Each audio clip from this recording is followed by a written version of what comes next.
since I've been using this new method of full reactions, where this actually happens live. I'm recording this part at the same time I'm recording me. So, since I've been doing this, it's been putting forefront in my face these things right here. Where there'll be one video that I can see the title of. I can't even see the thumbnail for it, but I can see the title of. And it always catches my eye because it's right there, bam, right there in my face. This particular one says Berserk anime adaptations, a something, something, something. So I guess they're checking out all the different adaptations. Maybe this something's been adapted a bunch of times. If the Lord of the Rings movies, Peter Jackson, his movies weren't so famous and weren't so big, somebody could probably do that with Lord of the Rings. Because I know there's an animated adaptation. You could probably do that with Hitchhiker's Guide to the Galaxy, because there's been so many different versions. Even the original author himself did different versions where he would change shit. So I don't really hear about that with anime though. Like there's like a shit ton of different adaptations. Berserk's weird because it's a good story. It's interesting, but I've yet to see anything that captures my imagination in a way that to explain the massive fan base. There's just such a massive fan base for this. Insofar as I just finished Fullmetal Alchemist Brotherhood yesterday, and it's my favorite anime of all time. And it doesn't seem to have this kind of fan base. So what this tells me is the manga must be so fucking good, and each adaptation has probably missed the mark a little bit, come up short compared to how good the manga is. That's what I think's going on here. Because I wonder, I can't be the only one who just came into this just watching this show, not having read the manga. I wonder what other people in that similar experience would feel. Because like I said, it's not bad. It's really good. But for it to capture the imagination of people the way it has, the way I've witnessed personally with comments and stuff, and there must be something there. There must be some magic in the actual original book. Kind of like how the Shining novel is so much better than the movie. And people, anytime, matter of fact, want to see anybody praise the Kubrick movie, I actually get angry because of how good the novel is. I don't want this intro to be too long. I'm just saying, for instance, if you like the Stanley Kubrick Shining movie, and you've never read the book, if you read the book, you'd be like, holy shit, this is so much better, in my opinion. Yeah. But, anyway, having said that, as you can see, I've queued up, and this dialogue here wasn't anything interesting, so, nothing to spark my imagination like the last one did. So I think we're ready to go. This is episode 22. We're going on one. 3, 2, 1.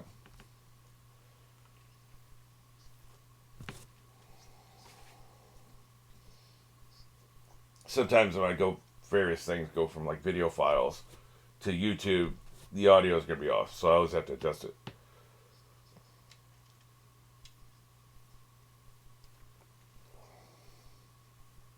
Because sometimes when you do adaptations, the themes get lost. For instance, the theme of The Shining was alcoholism, essentially, what it does to people, how it changes you from a good person to a bad, etc. What it does to families. None of that was in the novel. I mean, in the Kubrick adaptation. I mean, Jack Nicholson just played him crazy from the beginning. That was not the novel. Get this shit, Griffin. I assume he's getting out this episode. Oh, shit. Never mind. This is not good. Holy shit. What the actual fuck? So this is what he gets on his time off, huh? This is what he gets in between torture sessions.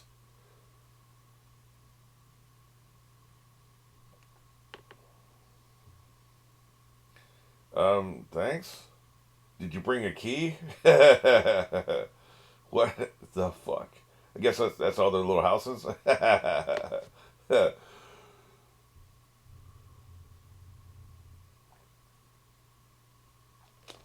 Interesting. Now we're finally getting into shit I care about. The medieval warfare is fine, right? And medieval politics is fine. This shit here, once we start talking about demons and, other worlds and, godlike voices coming from above, now you're in my ballpark. now you're on the playground I want you to be on.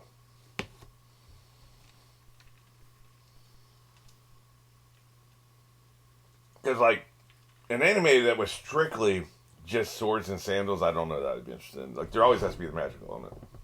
It's that way with any genre. like horror movies. The horror movie I like the most is Nightmare on Elm Street because there's a supernatural element to it. And no, being indestructible is not supernatural enough for me. You need more than that. So just a indestructible, merciless, non-speaking monster going around killing people like Jason or whatever. There was another one. There's Jason. Oh, Michael Myers. Jason and Michael Myers. They're fine, but not really rewatchable to me. I don't really give a shit. But you start talking about Freddy Krueger, where he's got a magical element to killing motherfuckers. You got my attention. I like that shit way more.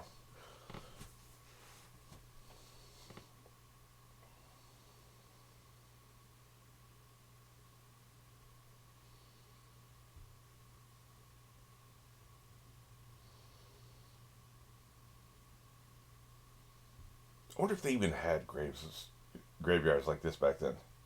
I don't know the answer to that question. These are pretty elaborate, and I say back then, obviously this is a parallel reality, but you know what I'm saying? Like, they're still mirroring the Middle Ages.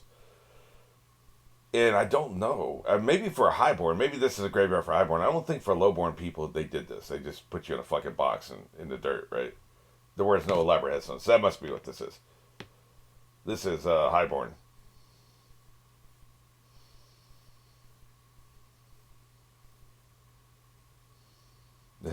What's up?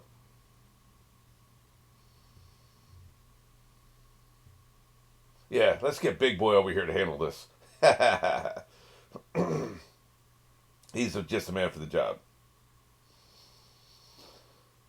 Oh, shit.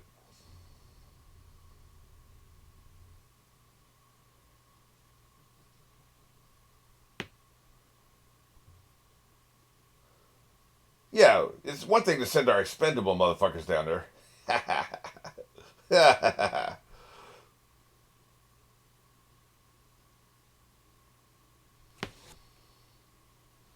Just shut up and go. These are like, yep, I knew they were fucking.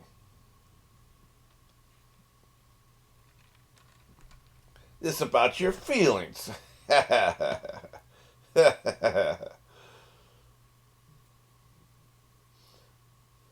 Sure, why not? I've been watching that ass all along, so nothing's really changed, has it?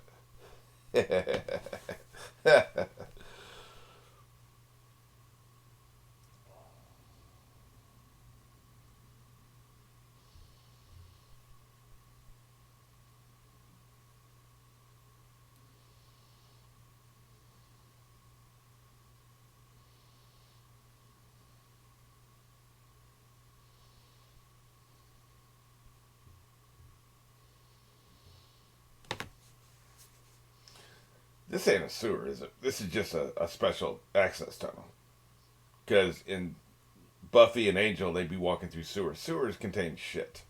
Never really gets addressed.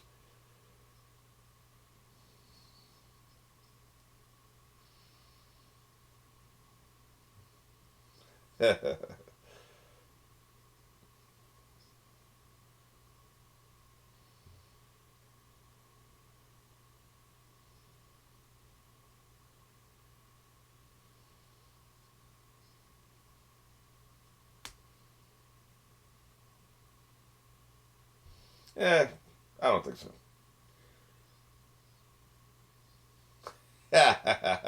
Hey, stop flashing back, dude. Eye on the prize. You need to maintain your focus here. Flashbacks don't help anybody.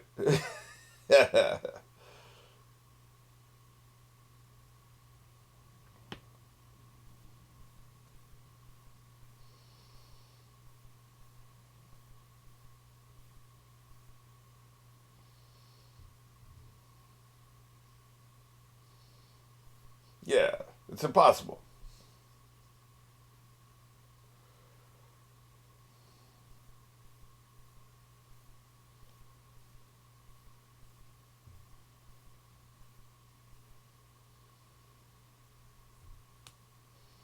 Yeah, but see here, you got these people that deserted and went at the other groups, right?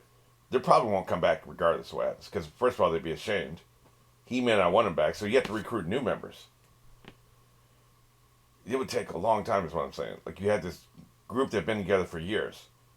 Returning to your former glory, that's gonna take a minute, man. It's gonna take a while. Oh shit.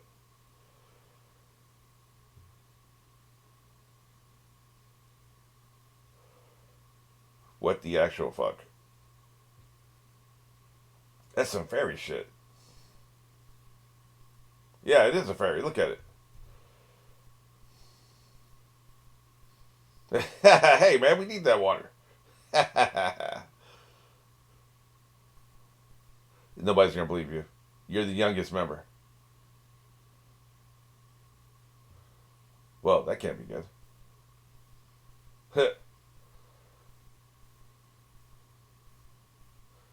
They've got all the weak members behind. That's not good. All leadership's gone.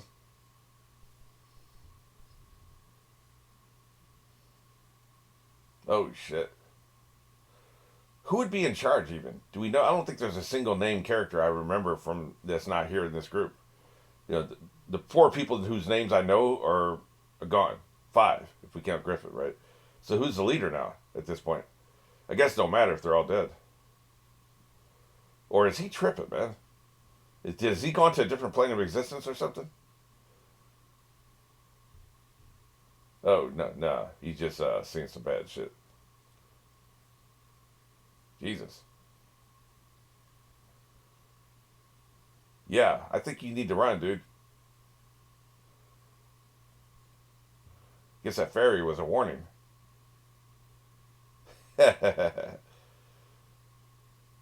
Fuck. This is creepy as fuck. Oh shit. I guess it wouldn't have mattered who the leader was. I thought it was just some mercenary band attacked him or some shit. So much for the former glory. Dude, if you ain't running yet, you have no survivor instinct. Some people just say they're not fit to live, man. They're not built for it. Jesus Christ.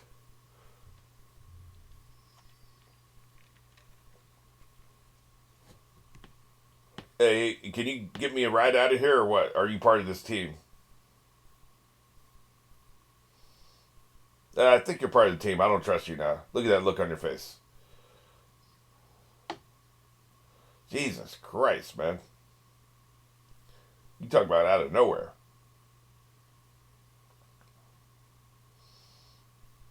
Man, that's a fucking hell of a door. Having to lift that shit from behind, Jesus.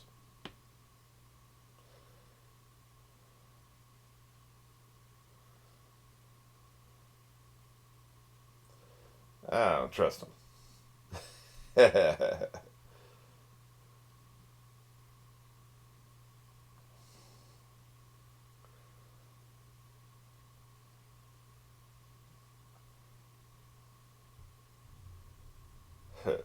Oh, okay.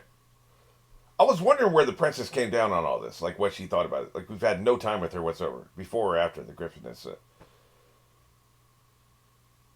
Feels like if this series had been like 40 episodes long instead, we could have done things like this, where we could have had an episode with her. What's she thinking about all this? What's actually going on, right? But this explains it. Yeah, she's on board, right? She's trying to get him out of here.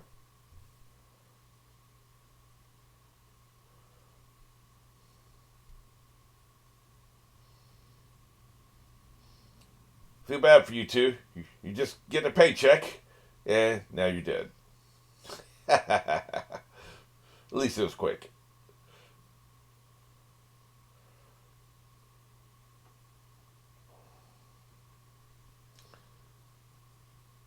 This is just where they keep the booze. Jesus, man, more stairs in full armor.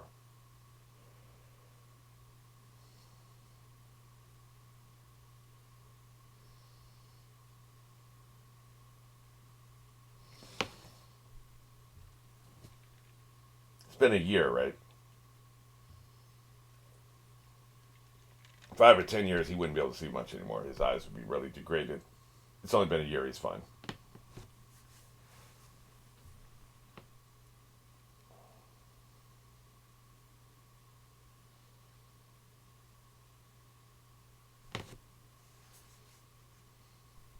Got to give him this, man. He's resilient. A lot of people would have broken after just a couple of months.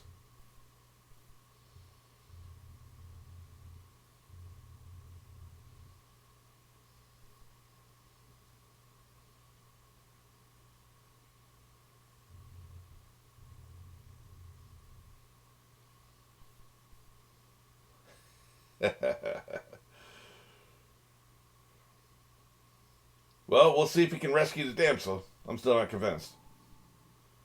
This may be a bait and switch where they break open the dungeon door and they're in a completely different castle, right? We see it in this genre so much, including fantasy in this genre, right?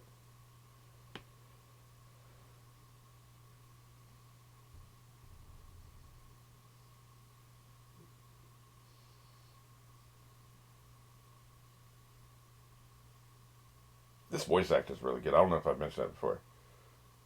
This is pretty heavy dialogue. It's kind of, hard to make sincere, and this actor does it easily. He's nailing this shit.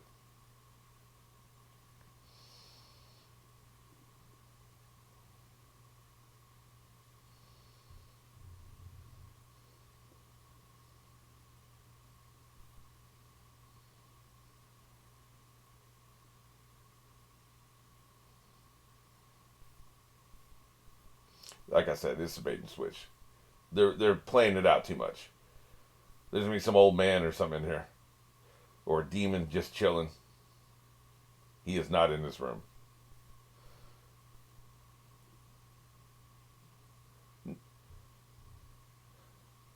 Well, okay, I guess we'll just go home then.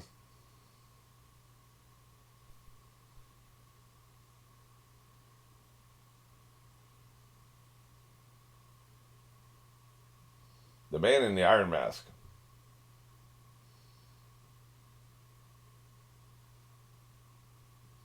What the hell's going on? Is he dead? Is it the bait and switch? Was it time? Like he died a month ago or some shit?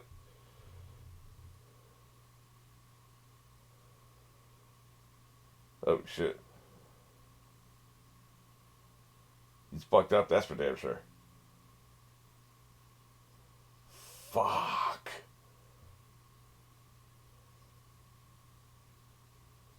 Jesus Christ, man! I didn't think he'd been mutilated.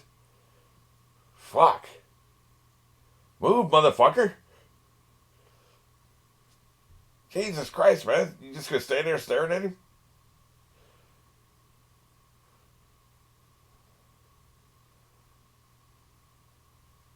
Been blinded or no? They showed him seeing.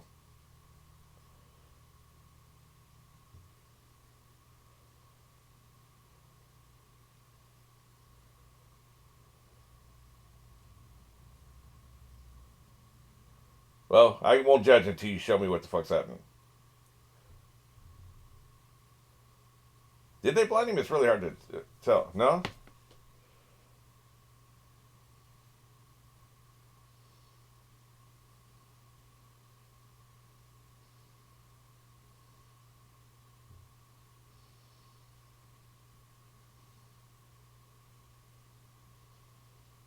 At least he's not dead.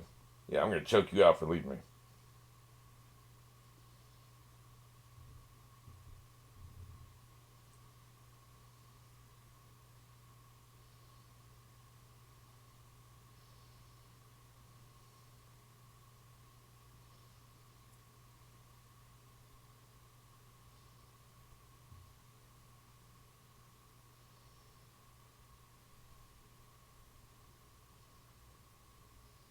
Oh shit. Well, this is awkward. At least we have weapons and fire. They can burn that door down. Oh, yes, there is. We're holding a torch, literally. Fine, but like that locked door ain't doing shit.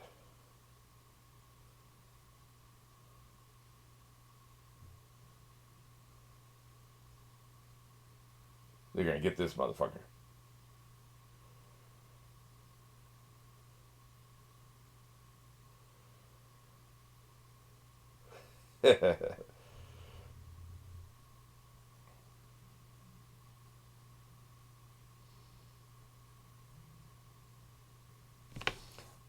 They're gonna kill him in ways you can't even imagine.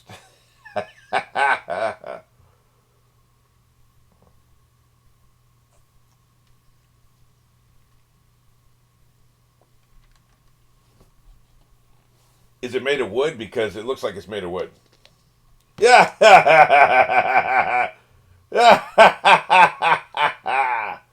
That's what I thought, bitch. Too quick. Too quick. I'm actually disappointed. Of course, the guards are coming, so they have to move. I get it, but too quick. Nope. You guys got to come through this door one at a time, or I'm just going to take you out on the stairs. They're just at a disadvantage, man. Like, yeah, if it's a big open field and they were surrounded, they're dead. But it's not a big open field and they're not surrounded because of the terrain, right? Yeah, we ain't surrendering shit, bitch. Yeah. He's going full ham on these motherfuckers. Yeah, you better run, bitch. That's right, but you can't run fast enough for me, motherfucker. They're trying to push him over, man. Retreat these nuts. I underestimated. I was talking about, look, they were in a massive disadvantage. They would have to come through the door one at a time, man, and just be murking motherfuckers.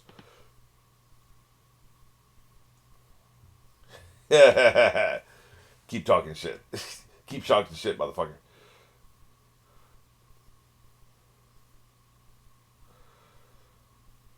Well, then just watch it in person and see how that plays out.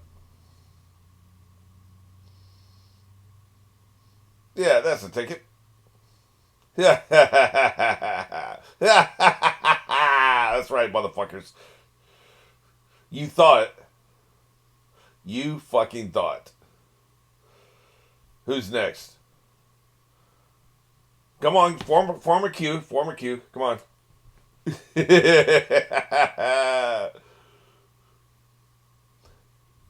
Either bend the knee or just go ahead and jump in the grave. Yeah, but sir.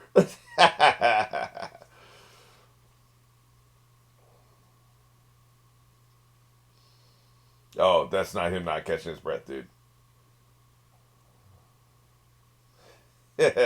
But talking shit means you die badly. You talk too much, motherfucker. Motherfucker going full hand, man. That's what I'm talking about.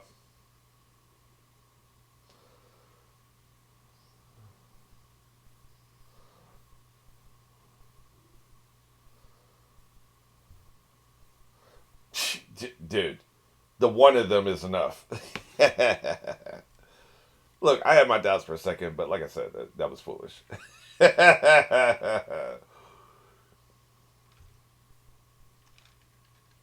He's just going full ham, man.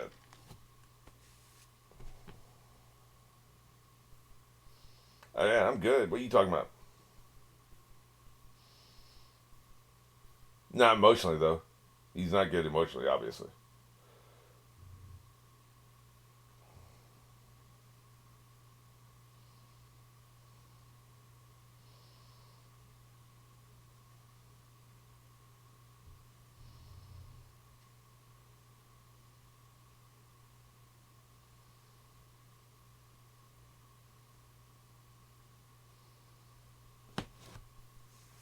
What, motherfucker? This is a disgrace. They didn't slip away. Use your words more precisely, motherfucker. They did not slip away. They sauntered away with great carnage. Act like they're fucking sneaking around in the middle of the night, hiding in shadows and shit. They walked away. They walked away swinging, motherfucker. Oh, more people want to die. Okay, cool.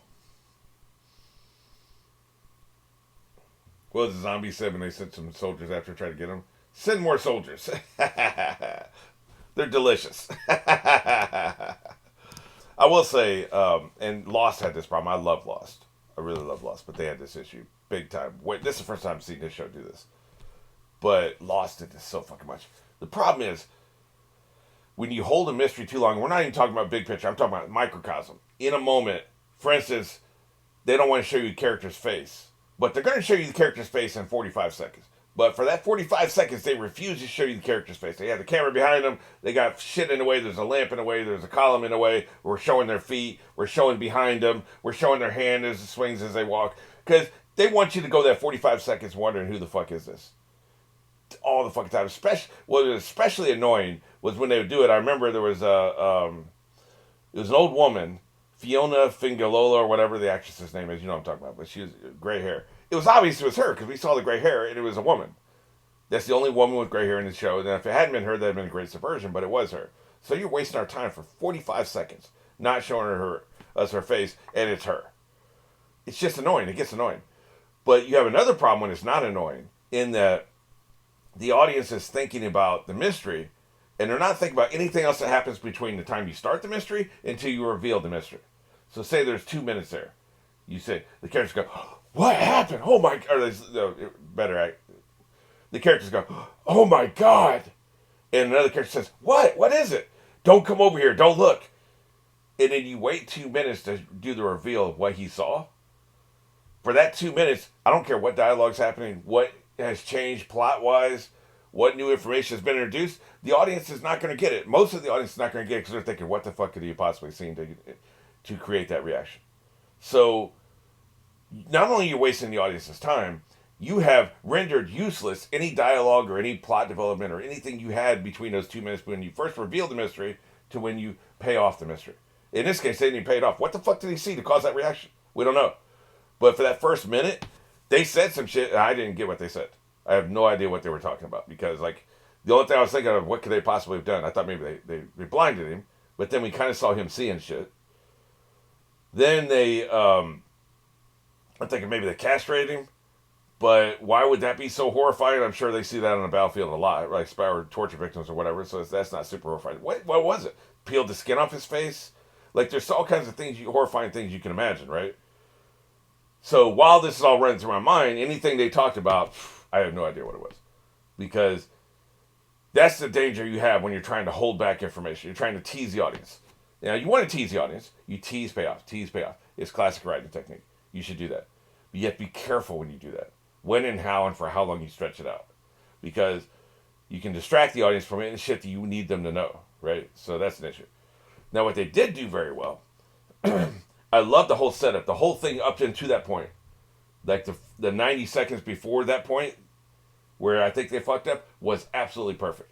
Because you're thinking, what the hell's going on? And they're in the wrong room. Or maybe another trick they do is a time jump thing. Where, like, they show shit happening, and you think it's happening in present tense as the people are coming to rescue them. And they open up the door and they reveal, oh, what you saw was 6 months ago. Motherfucker's been sitting there dead for 6 months or something, or 6 hours ago or whatever. 24 did this brilliantly in season 8, I think it was. Jack Bauer's rushing in trying to rescue somebody. Come to find out, man, because they were showing what they said was a live feed. They thought it was a live feed of what was happening, so they were going to be in time to rescue him. Come to find out, they'd killed that motherfucker 10 minutes ago. And what they were seeing was tape delayed. Brilliant. Absolutely fucking brilliant. This, same way. I was wondering, was it a time delay? Maybe he was dead and all that shit. That's good confusion. Bad confusion is, oh my God, what's this? And then they don't tell you. That's bad confusion. Good confusion is, damn, are they tricking us? Am I tricked? From Legend of Galactic Heroes. Am I tricked? But that's good confusion. So that shows you just in that one clip of about 4 minutes, you see the good and the bad with confusion. So, again, not trashing the show. I'm also not kissing the show's ass. I'm just, saying how it is, right? That's examples of good and bad writing all within the same time period. But yeah, I want to see what's up.